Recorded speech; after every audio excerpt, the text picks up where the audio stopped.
O tema da palavra hoje chama-se o lugar da sua providência, o Santo dos Santos. A pastora falou aqui que dia 29, vocês vão aprender muito sobre o tabernáculo, mas vocês vão chegar no dia 29 sabendo muita coisa sobre o tabernáculo. Minha palavra tem tudo a ver com o tabernáculo. Vai lá sobre a providência, né, de Deus. Aonde está a providência de Deus sobre nossas vidas? Né? Ela está onde? No Santo dos Santos. Glória a Deus. E este lugar é o tabernáculo, hoje conhecido como igreja. Amém? Eu queria ler lá até abrir para a gente, por favor, 1 Reis 9, 3.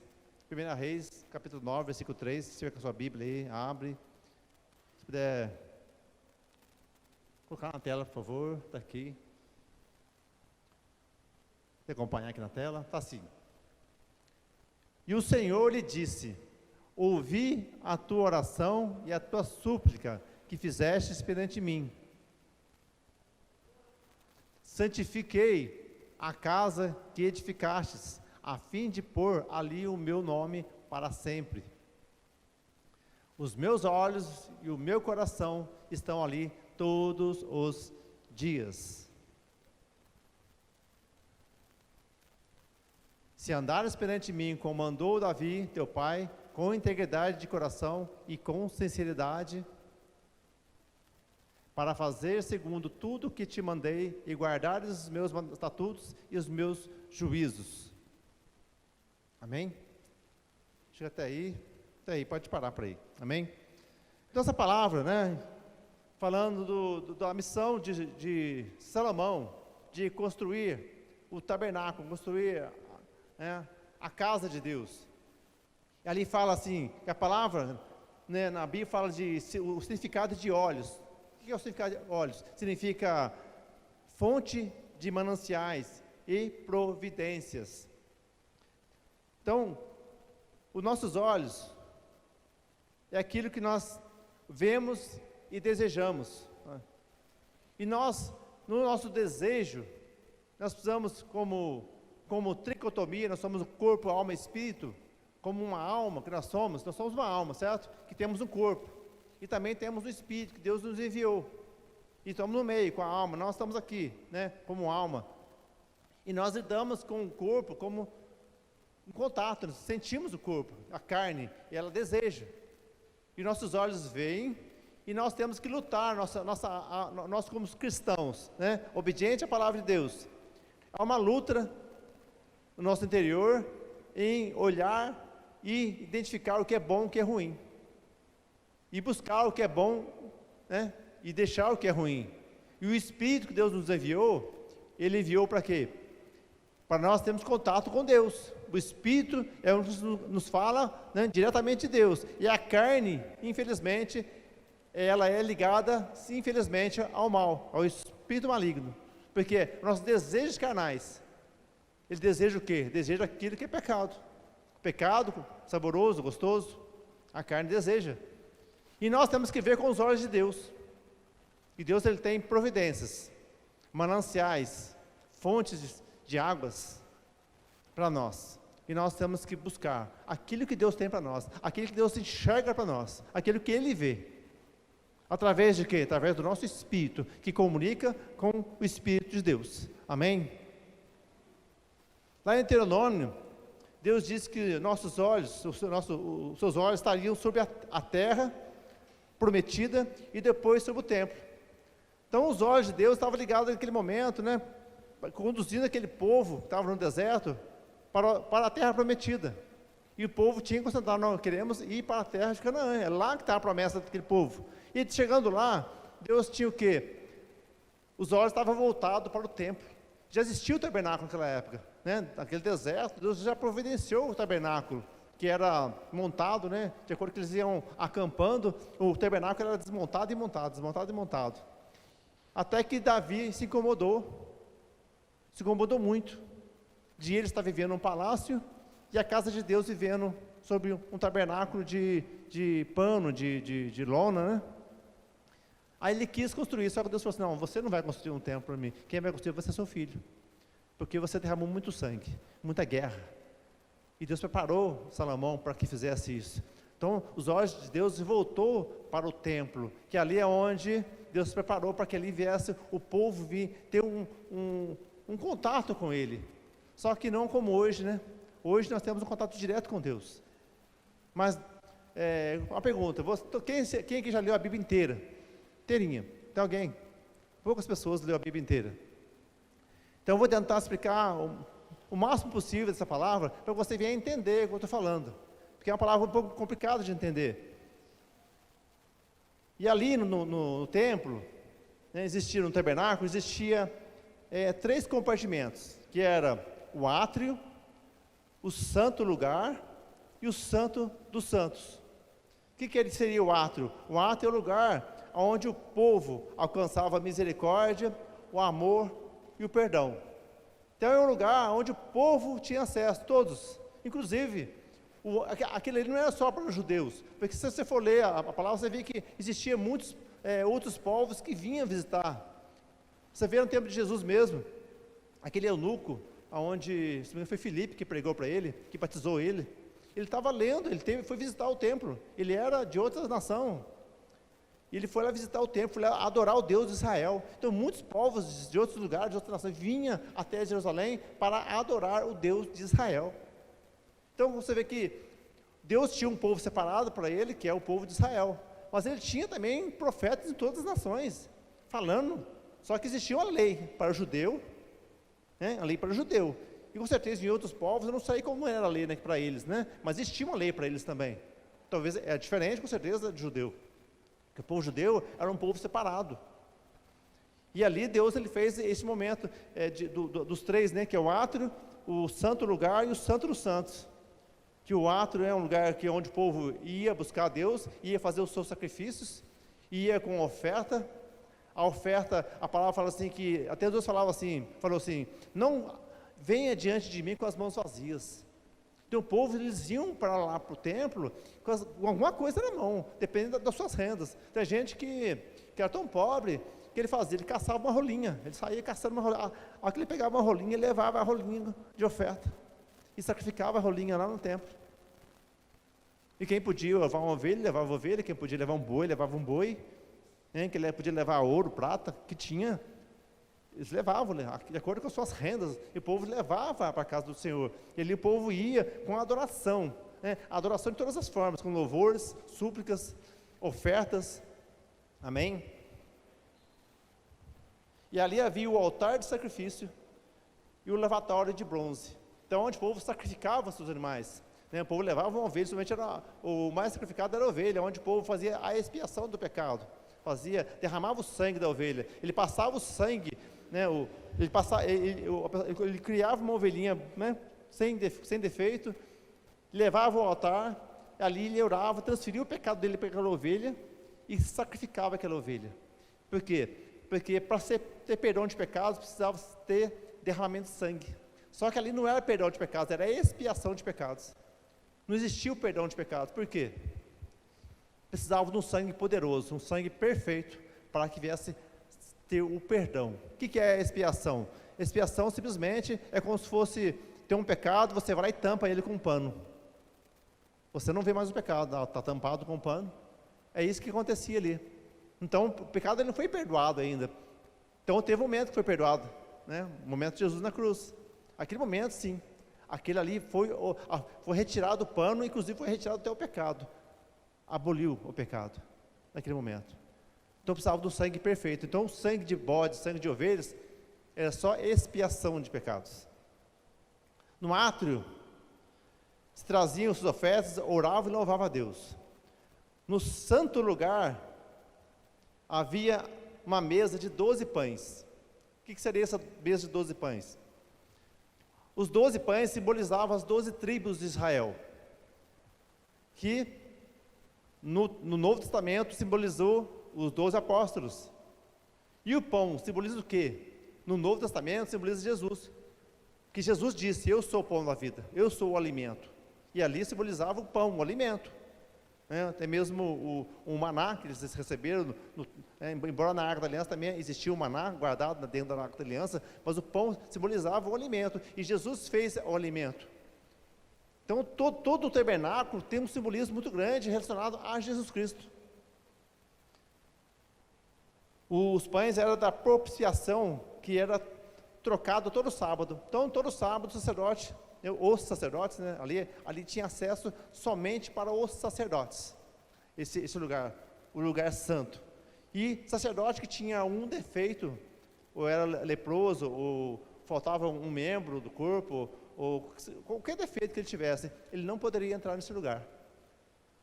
Tanto é que tem uma história lá não sabe dessa história, Jesus, quando estava no Getsemane, quando os soldados chegaram, o apóstolo Pedro, o que ele fez? Ele decepou a orelha de Malco. Malco era o servo do sumo sacerdote. O que aconteceu naquele momento? Ao momento que ele foi decepado a orelha, esse servo do sumo sacerdote, com certeza, ele era um sacerdote também, só que ele era servo do sumo sacerdote. E ele talvez um dia seria sacerdote, o sumo sacerdote. E como ele foi decepado a orelha dele, ele perdeu o direito de entrar no lugar santo. Mas Jesus, o que ele fez? Jesus foi lá e restaurou a orelha de volta dele. Ele falou, não, você não vai perder o direito de ser sacerdote. E devolveu a orelha de volta para ele. Olha que coisa maravilhosa que Jesus fez naquele momento, né? Já parou para pensar nisso? Você vê, a palavra é maravilhosa, precisa ler ela com muito cuidado, para entender o que realmente está acontecendo, para estudar, porque o Velho Testamento, como fala, é a sombra do Novo Testamento. Para nós entendermos o Novo Testamento, precisamos ler o Velho Testamento, muito o Velho Testamento, para entender o que está falando ali. Senão você lê só o Novo Testamento, que é a lei, lógico, que nós vivemos no Novo Testamento, mas nós não entendemos por que de cada coisa. Sempre tem que ler o Velho Testamento para entender. Amém? Então todo sábado era trocado os pães, os 12 pães. E ali também havia o candelabro com as 7 lâmpadas. O que é o candelabro com 7 lâmpadas? Lá no Velho Testamento, ele simbolizava os 7 olhos de Deus. Os 7 olhos que Deus chegava, como se Deus, a onipresença de Deus, né? Só que no Novo Testamento, lá em Apocalipse, fala o candelabro de 7, né, são 7 castiçais, 7 fogos, né, que expõem o azeite, simboliza as 7 igrejas do Apocalipse. Então, no Velho, eram os 7 olhos de Deus, lá no Novo, simboliza as 7 igrejas, relacionado à igreja, né? Não só aquelas 7 igrejas, mas sim as igrejas de hoje, né? E todas as igrejas que vieram a partir daquele tempo para cá, porque as 7 igrejas, elas simbolizam o quê? Cada igreja, ela simboliza uma época desses 2000 anos. Se for analisar cada igreja, o que fala sobre aquela igreja, e analisa a época, a história, ela encaixando em cada época. E hoje, infelizmente, nós estamos vivendo a última igreja, que é a igreja de Laodiceia. O que é a igreja de Laodiceia? A igreja morna. Infelizmente, nós estamos vivendo essa era. Mas, como tem uma promessa sobre a igreja de haver um grande avivamento, eu acredito que Deus, e o que eu creio, tá? Não está escrito na palavra isso não, mas eu creio que vai encerrar essa igreja de Laodiceia, e para que venha entrar o grande avivamento. Seria o quê? Seria um tempo, talvez, eu creio assim, talvez como profético, 3 anos e meio. Não estou falando que está escrito isso na Bíblia. Tem que estudar a Bíblia e interpretar ela, e eu cheguei nessa conclusão, que vai se encerrar o tempo de Laodiceia, e Deus vai derramar o óleo, o fogo dele sobre essa terra. Um grande avivamento, onde a igreja vai sair da mornidão e vai vir para o quente. Amém? Em nome de Jesus, está chegando, e Deus precisa de você, para esse momento, amém? Você está disposto? Você está pronto para isso? Glória a Deus, amém. E ali ficava também um altar de incenso, que ali é onde o povo não entrava neste lugar, mas os sacerdotes entravam ali. O que significa o altar de incenso? O incenso, aquela época era queimado o incenso mesmo, onde subia, Deus recebia com um aroma suave, não é mesmo? O que é hoje um incenso para Deus? O nosso sacrifício, a tua vinda até a igreja, as tuas ofertas, o teu louvor, a sua adoração, tudo isso sobe com um aroma suave. A nossa adoração da igreja aqui, quando está pegando fogo aqui dentro, o que está acontecendo? Deus está recebendo como um incenso, como aroma, Ele recebe. Então tudo tem um simbolismo nos dias de hoje, a partir do momento do Novo Testamento. E ali era apresentado pelos sacerdotes ofertas de sacrifício. Que era lá no átrio, o povo levava as ofertas, mas lá no lugar santo, que era apresentado a Deus as ofertas. E o Santo dos Santos? O Santo dos Santos havia o que? A Arca da Aliança. O que é a Arca da Aliança? A presença de Deus. Então ali, o que havia dentro da Arca da Aliança? Havia a vara de Arão, os 10 mandamentos e o maná. 3 coisas havia lá dentro. Interessante que ninguém podia olhar lá dentro.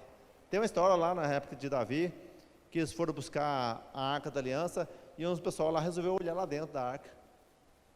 Olhou e morreu, não podia olhar. De tanta presença de Deus que havia naquela Arca. E o mais interessante, sabe o que é?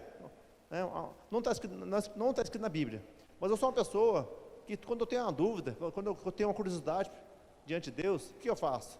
Eu vou orar. Deus, me mostra isso. Deus, por que isso? Não, mas fala por quê? E Deus, ele trouxe na minha mente o quê? Eu perguntei para Deus, por que sumiu a Arca da Aliança?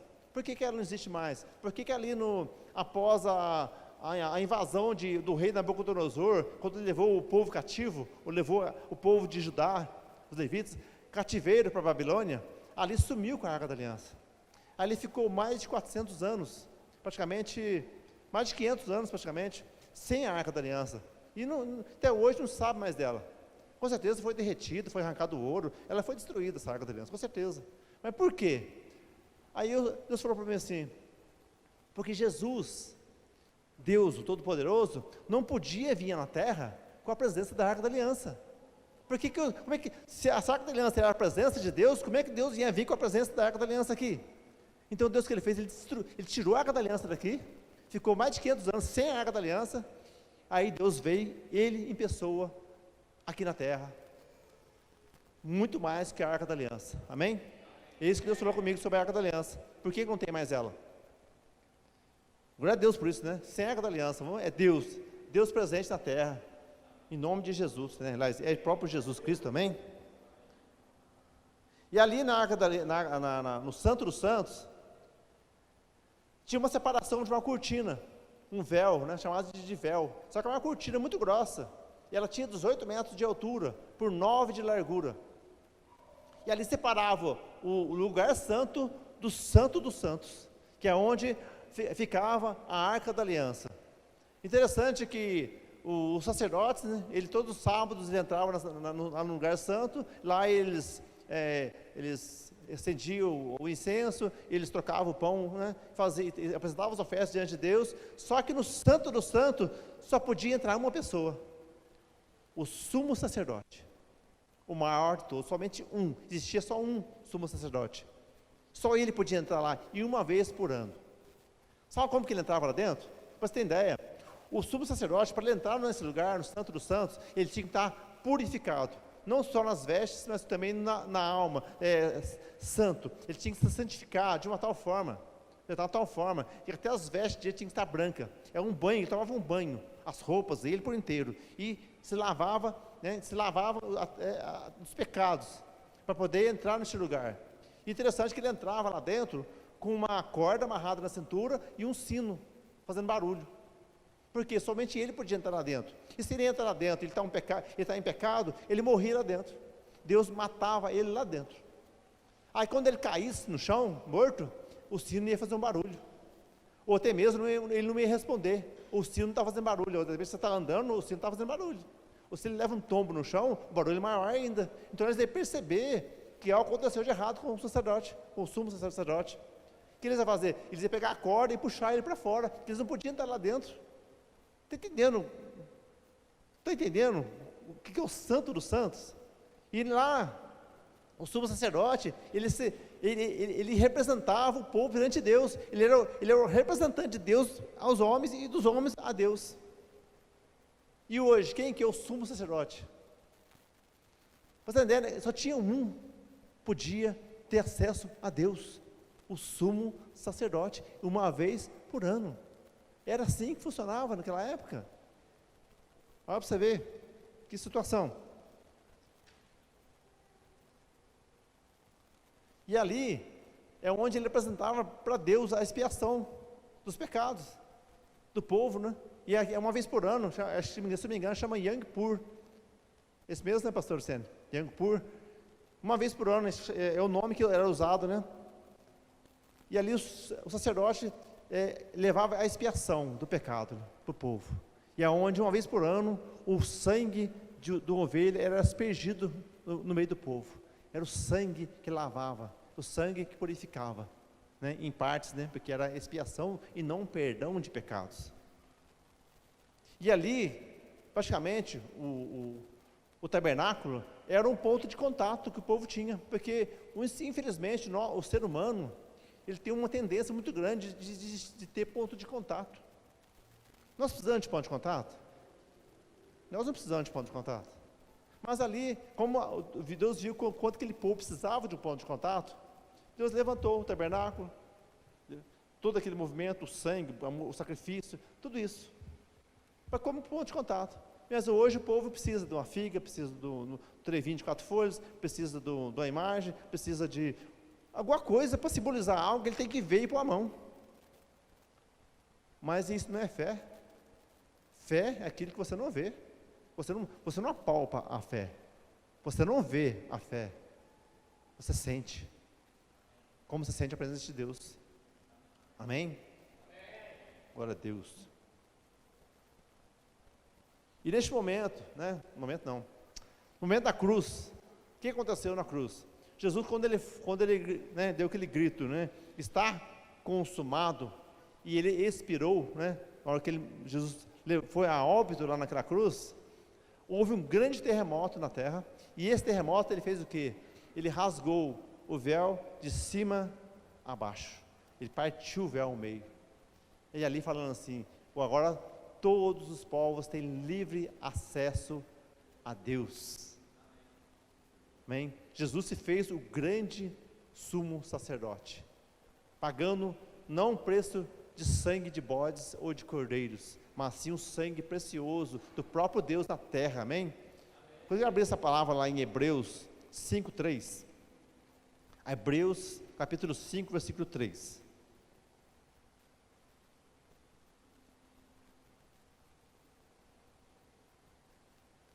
Está assim: e por essa razão deve oferecer sacrifícios pelos pecados, tanto do povo como de si mesmo. Então aqui, o sacerdote, né, ali o apóstolo, eu creio que seja o apóstolo Paulo que escreveu Hebreus, né, a palavra não fala que se foi realmente ele, eu creio que foi o apóstolo Paulo, falando que o sacerdote, o sumo sacerdote, ele tinha que oferecer sacrifício pelo pecado do povo e por pecado de si próprio. Quer dizer, tem uma coisa errada aí, não tinha? Mas Jesus não. Jesus ele veio e ofereceu a si mesmo, pelo nosso pecado, pelo perdão do nosso pecado, porque ele não tinha pecado nenhum. Por isso o sangue de Jesus tinha o valor que tinha, né? O precioso sangue de Jesus. Por isso o sangue de Jesus tem poder. Somente o sangue de Jesus tem poder para o sacrifício naquela cruz por nós. Amém? Hebreus 9, 11, 12. Hebreus 9, 11, 12.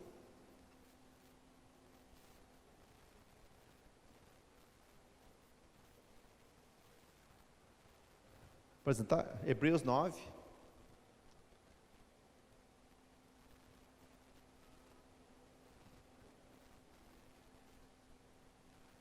Está 5 e 9, né? Hebreus 9. Isso. Está assim: quando, porém, veio Cristo como sumo sacerdote dos bens já realizados, mediante o maior e mais perfeito tabernáculo, não feito por mãos, quer dizer, não é desta criação, não por meio de sangue de bodes ou de bezerros, mas pelo seu próprio sangue. Pode continuar. Entrou no Santo dos Santos, uma vez por todas, tendo obtido eterna redenção. Portanto, se o sangue de bodes e de touros e cinza de uma novilha, aspergidos sobre os contaminados, e os santifica quanto à purificação da carne, muito mais o sangue de Cristo, pelo Espírito eterno, a si mesmo se ofereceu sem mácula a Deus. Então aqui, eu creio que o apóstolo Paulo escreveu isso, falando, ele deu uma aula sobre o Velho Testamento, sobre o tabernáculo, falou até sobre o Melquisedeque, o sacerdote, o Melquisedeque, inclusive ele deu a Melquisedeque as mesmas características de Jesus. Aí posso dizer que Melquisedeque era Jesus, que veio lá receber o dízimo de Abraão? Pode ser que sim, pode ser que não. Mas que ele recebeu as mesmas características de Jesus, ele recebeu. Através de Paulo, nas cartas aos Hebreus. E ali falando que, se o sangue de bodes, sangue de cordeiros, sangue de touros, podia expiação de pecados, quanto mais o sangue do próprio Deus, um sangue perfeito, um sangue sem mácula, derramado em favor de muitos, e o único sacrifício, porque aquele povo, todos os anos eles tinham que fazer sacrifício, todos os anos, derramar o sangue do cordeiro, todos os anos. Jesus, com um único sacrifício, ele fez tudo, em perdão de pecados, não só do nosso, mas até de Abel, aqueles que foram servos, aqueles que foram fiel a Deus, na lei que eles tinham naquela época, Jesus veio, pagou o preço por eles também, para que eles viessem entrar no reino de Deus. E muitas pessoas fazem o quê? Em vez de entregar a vida a Jesus Cristo, estão entregando aos deuses. Muitas vezes, sem conhecer a palavra, mas eles têm a palavra na mão, mas não conhecem a palavra de Deus. E nós, como conhecedores da palavra de Deus, nós temos que entender que nós precisamos entregar a nossa vida ao Senhor Jesus Cristo, porque Ele pagou um alto preço por você e por mim. É a nossa missão aqui. Nós somos salvos pela graça, sim, pela graça, mas existe uma manutenção da graça. Porque eu posso muito bem agora entregar minha vida para Jesus, confessar como meu Senhor e Salvador, pedir perdão pelos meus pecados, receber minha salvação agora, e cair morto agora, estou salvo, mas eu continuo vivo, eu vivo mais anos e anos, e eu preciso fazer manutenção nessa graça. E essa manutenção o quê? É viver a palavra, viver a vontade do meu Senhor, aos olhos dEle, viver aquilo que Ele tem para mim, a providência que Deus tem para mim. É onde que eu vou viver essa providência? Dentro da casa dEle, dentro do tabernáculo. Mas não é 4 paredes que vai me salvar, ou 4 paredes que é a presença de Deus. Não, a presença de Deus está dentro da igreja. Assim como nós reunimos dentro de um templo, pode ser em qualquer lugar, nós nos reunimos como igreja, aí sim, nós somos primeiramente, nós somos individualmente, nós somos templo, porque Deus habitava no templo, no tabernáculo, sim. Hoje Ele habita em você, em cada um de nós. E como igreja, nós somos igrejas como um todo. Nós não somos igreja sozinhos. E Jesus vai vir buscar a tua igreja, vai vir arrebatar a sua igreja. E Ele não vai vir buscar uma pessoa sozinha, Ele vai buscar uma igreja que tem comunhão junto. E nós precisamos viver junto, em comunhão. É um apoiando ao outro, um orando pelo outro, é um falando para o outro, como fala, se apoiando ao outro mesmo. Porque nós vamos um fortalecer o outro, para que possamos caminhar rumo à Canaã celestial. Porque essa caminhada não é fácil. Porque se fosse uma caminhadinha curta, como eu falei para vocês, a questão de minutos, eu entrego a vida para Jesus, estou salvo. Não, mas eu vou caminhar, talvez eu vou viver mais 20 anos, mais 30 anos, e eu preciso conviver com a igreja. Eu não posso viver fora da igreja. Porque, não estou falando que quem está fora da igreja não está salvo, não estou falando nada disso. Estou falando que dentro da igreja, em comunhão, isso já ajuda muito a nós buscarmos a salvação e mantermos salvos, até que Jesus venha buscar a sua igreja, amém? Glória a Deus. Eu queria ler o último versículo, João 1,14, para nós finalizar a palavra. João 1,14.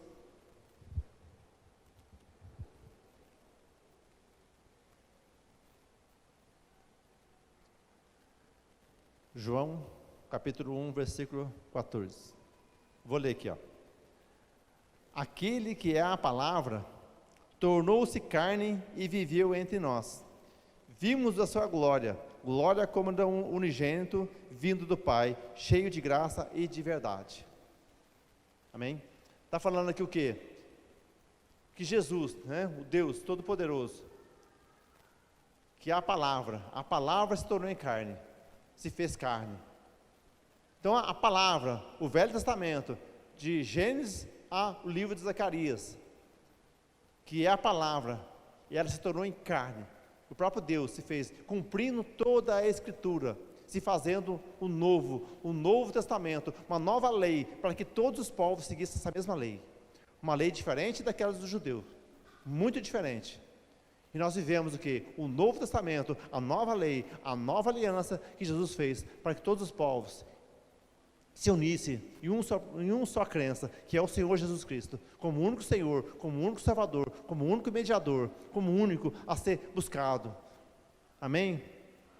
E saber que Ele pagou um alto preço. Quando você toma a Santa Ceia aqui, você bebe do sangue, do vinho, do suco de uva, simbolizando o sangue de Jesus naquela cruz, comendo do pão, se alimentando da carne de Jesus. Você tem que fazer isso em memória daquilo que Ele fez por nós, lá naquela cruz, pagando um preço, sendo dilacerado naquela cruz, por amor, e isso por amor.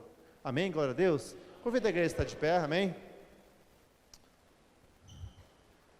Que hoje possamos ter uma visão diferente sobre o tabernáculo, sobre a casa de Deus, sobre o sacrifício de Jesus na cruz, e tendo Ele como o sumo sacerdote, aquele que nos liga até Deus, assim como no Velho Testamento, o sumo sacerdote ligava o povo a Deus. Jesus veio aqui nessa terra para nos fazer aliança com o próprio Deus, diretamente com Deus, em nome de Jesus. Glórias ao Senhor Jesus Cristo, porque Tu és único, somente é o Senhor Jesus, que é digno de toda a honra, de toda a glória, de todo o louvor. Somente o Senhor Jesus Cristo é digno da nossa adoração, que Tu és único, Senhor Jesus Cristo. E hoje nós reconhecemos mais ainda o Seu sacrifício naquela cruz por nós, pela Tua igreja, que Tu és santo, que Tu és santo, porque Tu és santo. É o Santo Deus, o Santo Filho e o Santo Espírito, único. E nós reconhecemos a Ti, Jesus Cristo, como o único Senhor. Nos rendemos a Ti e pedimos ao Espírito Santo que venha nos ajudar a viver a vontade do Pai, viver os olhos do Senhor, com a providência do Senhor sobre nossas vidas. A providência que é o manancial de águas. Possamos olhar com os Teus olhos, ó Pai, e discernir o que é bom e afastar daquilo que é ruim. Vivemos as maravilhas que Tu tem para nós, e sabemos que muito maior tem aquilo no Teu reino, e que é o Seu reino em primeiro lugar em nossas vidas, Senhor Jesus. Eu queria convidar você, aqui um momento simbólico, o altar simbolizando o Santo dos Santos.